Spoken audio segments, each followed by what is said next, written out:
Even her detractors admit that the charitable work of the Catholic Church has been extraordinary. But today we're going to see that Catholic charity has historically been even greater than Catholics themselves may realize.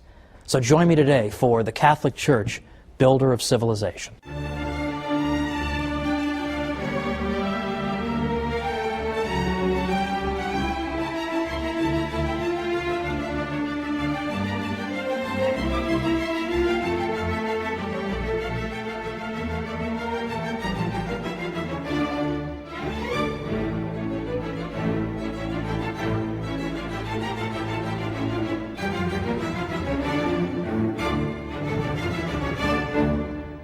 Welcome to the Catholic Church, Builder of Civilization. I'm Thomas Woods. Today we're talking about Catholic charity. Now we all think we know all about Catholic charity, and indeed we do know a great deal about it. Even her opponents admit that the Catholic Church has done more charitable work than you can possibly believe. But Catholic charity is in fact even greater than people realize. And today we're going to explore why. For instance, it's the quality of the charity as well as the quantity. It's not simply that the Catholic Church did a lot of good work for people. That we'll look at in a moment. But it's the spirit that animated that charity as well. So, for instance, the Catholic Church taught that you should help somebody not because you expect a reward or you're going to keep hectoring this person forever that you owe me something, remember I helped you 3.5 years ago, or you don't do it so that you can show the world what a great person you are. You do it because it pleases God, because you respect a fellow human being as being made in the image and likeness of God, and that you know that charitable work pleases Him. This is why you do it. You do it out of a love for God and your fellow man, not because you expect any kind of reciprocity. Beyond that, we have even the counsel from the Church that you should even help your own enemies. What, are you crazy? In the ancient world, they would have thought that was crazy. In ancient Greece and Rome, that would have been considered absurd. And indeed, in the ancient world, a lot of the giving was self-interested. It was not given out of the pure desire simply to help a fellow human being. So the quality, the kind of charitable work, the spirit that animated it, was very different in the Catholic world than it had been in the world that preceded the Church. But we should not at the same time disparage the question of quantity, because here too the Church excelled. Because for the first time you had institutionalized care for the sick and widows and orphans and the poor. Now again, there had been generosity shown in the ancient world, no one would deny that, but nowhere near the level that we see under the Catholic Church. Now remember my rule, I want to cite anti-Catholics whenever I can to show that what I'm saying really is true, because even an opponent of the Church admits it. Well, I'm fond of citing a historian from the 19th century named W.E.H. Lecky, because he was known to be an opponent of the Catholic Church, and yet when he wrote about this subject, and he spanned the historical record, he concluded that there is no question that neither in practice nor in theory, neither in the institutions that were founded, nor in the place that was assigned to it in the scale of duties, did charity in antiquity occupy a position at all comparable to that which it has obtained by Christianity. So it's both the quality and the quantity of the Catholic charitable work that distinguishes it and makes it so historically interesting and compelling. Now, one objection can be raised to what I've said so far. There was an ancient school of philosophical thought called Stoicism. And the Stoics did indeed seem to be people who called for doing good deeds out of a sense of duty and without any expectation of reciprocity. The Stoics, in effect, believed that the wise man was a man who had no emotional connection to the world, who was such a master of his own person that he was utterly unperturbed by outside events, no matter how tragic. Well, it was in that spirit, that very, in a sense, empty kind of spirit of merely discharging your duty, that the Stoics engaged in charitable work. Yes, they taught that the wise man knows that he is a citizen of the world and all men are, in effect, to be cared for, but they are to be cared for without lending any emotional attachment to the relationship. So, for example, Seneca, who was a Stoic, said, "The sage will console those who weep, but without weeping with them. He will succor the shipwrecked, give hospitality to the proscribed, and alms to the poor, restore the son to the mother's tears, save the captive from the arena, and even bury the criminal. But in all, his mind and his countenance will be alike untroubled. He will feel no pity. He will do good, for he is born to assist his fellows, to labor for the welfare of mankind, and to offer each one his part. His countenance and his soul will betray no emotion as he looks upon the withered legs, the tattered rags, the bent and emaciated frame of the beggar. But he will help those who are worthy, and like the gods, his leaning will be toward the wretched. But it is only diseased eyes that grow moist in beholding tears in other eyes." Well, that was the spirit of the charity of the Stoics. So they themselves were to be unperturbed by outside events, by the misfortunes of those whom they helped. And so naturally they were perhaps not as eager to go out looking for evil, because they in effect tried to ignore the existence of evil. They did not make the kind of emotional connection that we see, for example, in a Mother Teresa. Mother Teresa, these people were not.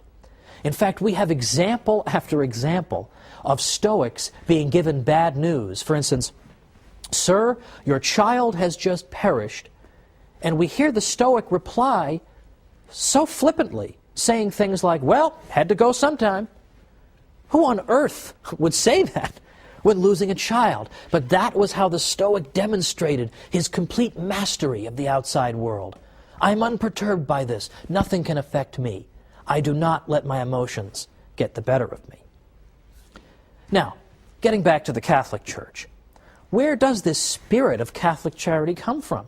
Well, it comes from her founder. It comes from the teaching of Christ himself, who of course said to us, "A new commandment I give unto you, that you love one another as I have loved you, that you also love one another. By this shall all men know that you are my disciples, if you have love one for another." St. Paul went to an even greater extreme to some people when he specifically noted that you should show charity even toward your enemies. Now, Christ instructed that of us as well. But St. Paul was cited repeatedly on this front, and his letters were cited repeatedly by early church fathers to encourage people to follow the counsel of St. Paul, and in fact to do good even for their enemies. Now, we're going to talk more about Catholics doing good for their enemies a little bit later. But for right now, let's look at early church history and see them taking the words of Christ and making them into reality. We already see that in early church history, during the context of the Mass, the faithful's offerings for the poor would be placed on the altar. Early Christians also imposed fasts on themselves so that they could save the money they would otherwise use to buy food and give that to those who were in need. Now, the church fathers even, who, as I said in a previous episode, were prolific writers, and that St. Isidore of Seville once said that if you tell me that you've read everything St. Augustine wrote, you're obviously a liar. Yet they found time to do this, because this is an indispensable part of the Christian life. St. Augustine, for instance, established a hospice for pilgrims, ransomed slaves, and gave away clothing to the poor. In fact, he told people, "Don't give me expensive clothing as a gift. You may like me, you may be impressed with my writing and my speaking, but don't give me expensive clothes, because I'm not going to wear them. I'm just going to sell them and give the proceeds to the poor." St. Cyprian and St. Ephrem organized relief efforts during times of plague and famine. Now, St. Cyprian in particular instructed Christians, this is the 3rd century, during a pestilence in Carthage. He said, "If we only do good to those who do good to us, what do we more than the heathens and publicans?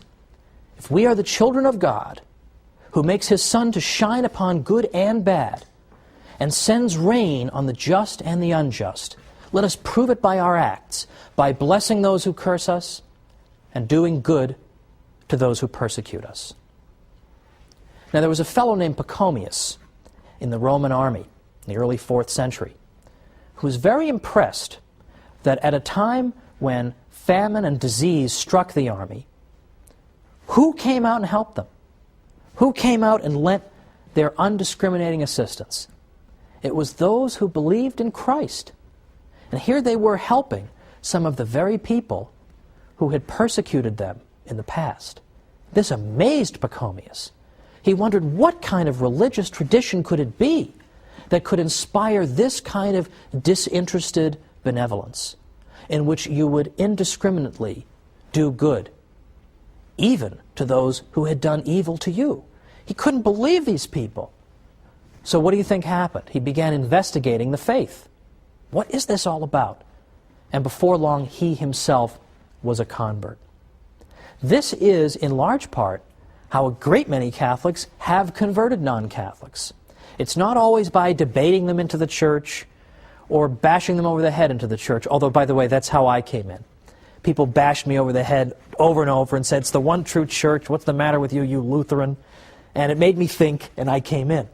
But other people have been brought into the church because Catholics have just niced them to death. They're just so nice to them all the time, they just can't take it anymore. Okay, I will look into this. How can you people be so good to me? And that's what brings them in. That's what brought in Pachomius. This is the great witness of Catholic charity. Now, as I say, it's always fun to see what anti-Catholics have to say. And there are many of them. But even anti-Catholics have admitted, as we'll see after the break, famous anti-Catholics have admitted that they don't know how to account for what the Catholic Church has done. They look at Mother Teresa, they don't know how to explain this without using a supernatural explanation.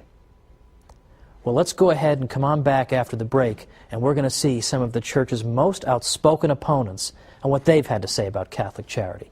So come right back.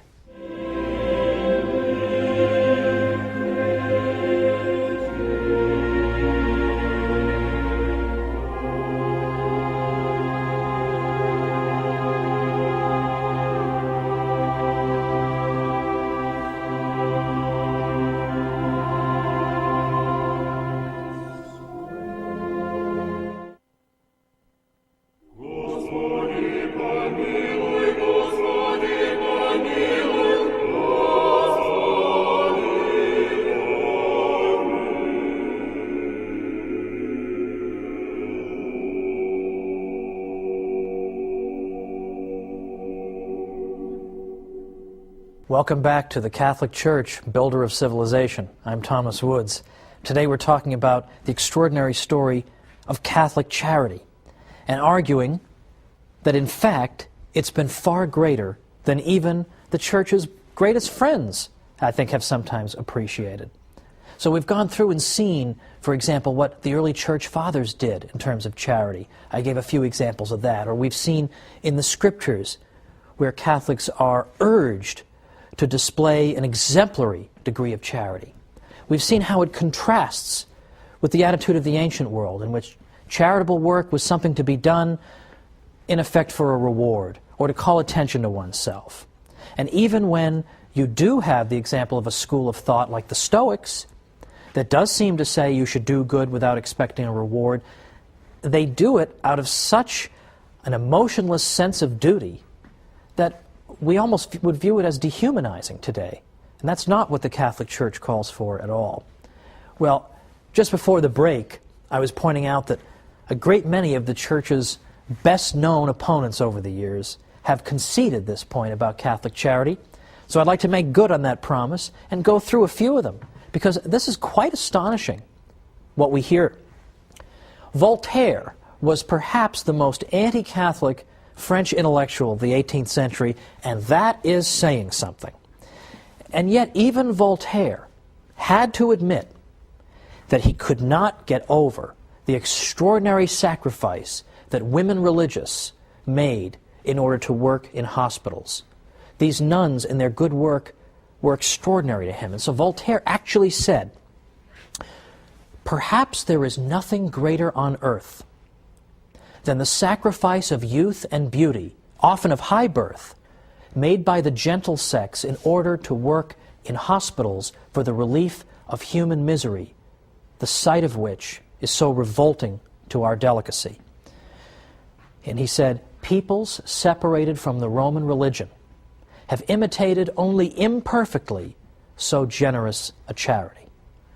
Well, of course, ours is the Roman religion that he names. Now that is quite extraordinary, isn't it? That even Voltaire, who despised Catholicism, had to say, I have to hand it to them, I don't know how to account for this. Another example I sometimes cite is Julian the Apostate. Julian the Apostate was a 4th century Roman emperor from about the 360s, and Julian was anti-Christian through and through. He despised the toleration that had been extended to Christianity in the Edict of Milan in 313 by the Emperor Constantine. And in fact, Julian wanted to bring back ancient paganism and wipe out the Christian presence. And so, what did he try to do? He tried to revive a pagan priesthood and pagan ceremonies and all the trappings of an ancient pagan religion and give that the support of the state. And one thing Julian kept coming back to was that people kept being attracted to the Christian religion because the priests in that religion were so good and kind and generous, and the faithful in that religion were so good and kind and generous. And it drives Julian crazy. He says repeatedly, these people are so nice, why are my pagan priests not that nice? Why are you pagans not so nice? Because the Christians are coming in and they're snatching up people left and right by their good example. Why can't we come anywhere near imitating them? Well, there's an interesting compliment, isn't it? Okay, I mean, Julian has no particular interest in complimenting people who have the faith, and yet here he is forced to do it because you're showing us up as pagans. Now, my personal favorite in this list is Martin Luther, because I myself am a former Lutheran. That is a whole other story for a whole other program. However, I know a little something about Luther. I've read an awful lot of what Luther wrote, and Luther himself admitted that he couldn't quite get a handle on Catholic charity either, and why it was that charitable work under his teaching seemed to dry up.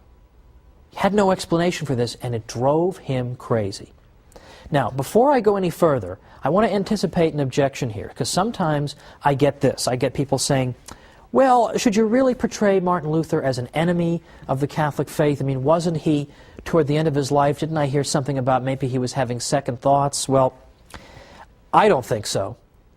Because in fact, the last book Martin Luther wrote was called Against the Papacy at Rome, an Institution of the Devil. So if he's having second thoughts, he has a very funny way of showing it. Well, Luther, of course, taught the doctrine of justification by faith alone. And he repeatedly said that we don't need to do good works in order to get into heaven. Now, this is a very technical theological discussion here. And Luther, by the way, was not saying that nobody should do good works. In fact, Luther argued that a Lutheran could do good works in an even purer spirit than a Catholic could, because a Lutheran would know that the good works were not going to do anything for him salvation-wise. He was doing them only because he loved God.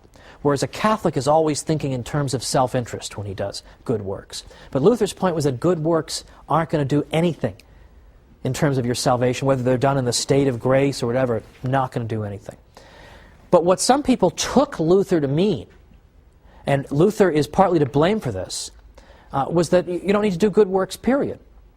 Because Luther would speak in such exaggerated language that at one point he actually said, you can commit adultery 100 times a day, and you can commit 100 murders a day, but as long as you adultery 100 times a day, and you can commit 100 murders a day, but as long as you have a lively faith, this will not tear you away from Christ. Well, I think people can be forgiven if they conclude from that that good works are not that important. So what Luther started to see in his day was this phenomenon, whereby a tradition of good works began to dry up completely. In fact, Luther himself deeply regretted this and said, at least under the papacy, that is to say, at least under the Catholic Church, you didn't have to force people to be charitable. You didn't have to hold a gun to their heads. They would be charitable spontaneously. He says, whereas living under the gospel, and by under the gospel he means under Lutheranism, he says, not only do I see no charity, to the contrary, people are grasping at each other's belongings. People have become envious and self-centered. He was very interested in this. And throughout his life, he continued to observe good works by Catholics in hospitals and so forth. And it really was a rebuke to him. In fact, at one point, he got so frustrated with his fellow Germans that he tried to leave altogether. He just said, I just had it with you people. Nobody's living the gospel. Nobody's living the Christian life. That's interesting. He had to concede. The Catholic Church had helped to make people charitable. Now, a couple years ago, I was interviewed in the Washington Post. So obviously somebody was fired over that, but I was interviewed in the Washington Post in their live online segment, which I really like, because it's a live question and answer session on the internet. And so readers can type in questions, and then I'm sitting at my computer and I'm seeing all the questions come in, and then I answer them. Well, the questions are coming in fast and furious, so if you didn't have carpal tunnel syndrome before this process, you definitely have it afterward. One of the questions I got I thought was very interesting, and I thought a fair question. The person asked, after all, however, isn't Catholic charity really at its root self-interested? Because, in fact, isn't the person engaged in charity because he expects a reward? He expects to go to heaven. So can't we really say that really Catholic people are no different from people in the ancient world? They're all seeking rewards. And so I thought that was a fair enough objection. So I gave this answer. And I hope this is a good enough answer. If you don't think it's a good enough answer, write to me and I'll give a better answer the next time. But I gave an answer that was twofold. I said, first of all, the Catholic Church recommends to us in effect tells us there are three different levels of sanctity when it comes to doing good. Some people do good simply because they're afraid of going to hell, and that's the only motivation that will reach those people. Now, that's considered to be sort of good enough, but it's certainly not the ideal. At the next level, people do good because, as the questioner suggests, they seek heaven. And now, I personally see nothing wrong with that. But even that is not the ultimate level that the Church recommends to us. The Church says there is a top level. There's a level at which people do good solely because they love God and they want to please God. And that's why they're doing their good works. Not for any expectation or hope of reward, but because they want to please the God they love. And I said to the questioner, this is what the Church is calling us to, is precisely this level of benevolence at which we're not thinking about ourselves. We're thinking only about God and only about doing good for its own sake. But then secondly, I said, consider Mother Teresa's missionaries of charity, because they're such an excellent example. I said, consider them. Now you may say, they're doing all these good works and helping all these people who are in wretched conditions oftentimes, and the sickest of the sick and the poorest of the poor, and they're helping those people simply because they want to go to heaven. But they could go to heaven by working in an air-conditioned office. So what makes them want to work in Calcutta, places of that sort, or makes them want to work in AIDS hospices? I said, they can get to heaven doing those more comfortable things. They can be in an air-conditioned office. Why do they seek this out, then? If all they care about is going to heaven, they could do something else. And moreover, look into their eyes. Look into the eyes of one of those missionaries of charity nuns in one of these AIDS hospices, in which she's looking at patients who oftentimes during their lives have been alienated from the church and sometimes even hostile. And when they look up from their beds at these women religious, all they see are eyes filled with love. And I said, can you really look in those eyes and say that all you see is a woman seeking a reward? That's all you see? Don't you see something there that is far deeper and more significant and more moving? That was my answer. And I think that is ultimately the answer. And in fact, the Christian God, following from the Hebrew tradition, believes that it is good for human beings to be good to each other. And this was something new among the religions of the ancient Near East. The gods of ancient Sumer didn't seem to care about the human race at all, or what they did. The gods of ancient Greece sometimes used human beings as playthings. They treated them arbitrarily. They were capricious toward human beings. They didn't seem to care how people behaved toward each other. If you wanted to satisfy some of those gods that I've mentioned, you could do so only through various kinds of ritual sacrifice and then just hope for the best. But our God is pleased not only by the sacrifice of the Mass, but is also pleased by good behavior. He cares about how we treat each other. This was something new under the sun. He doesn't want only ceremony, as important as that is, but He cares that we should be good. We should be good to each other, and that's one of the things that pleases Him. And it should not come as a surprise that a God who teaches this is going to give a brand new morality to His people. So next time we're going to see how Western standards of morality have been shaped by the Church. So join me for the Catholic Church, builder of civilization, and I'll see you then.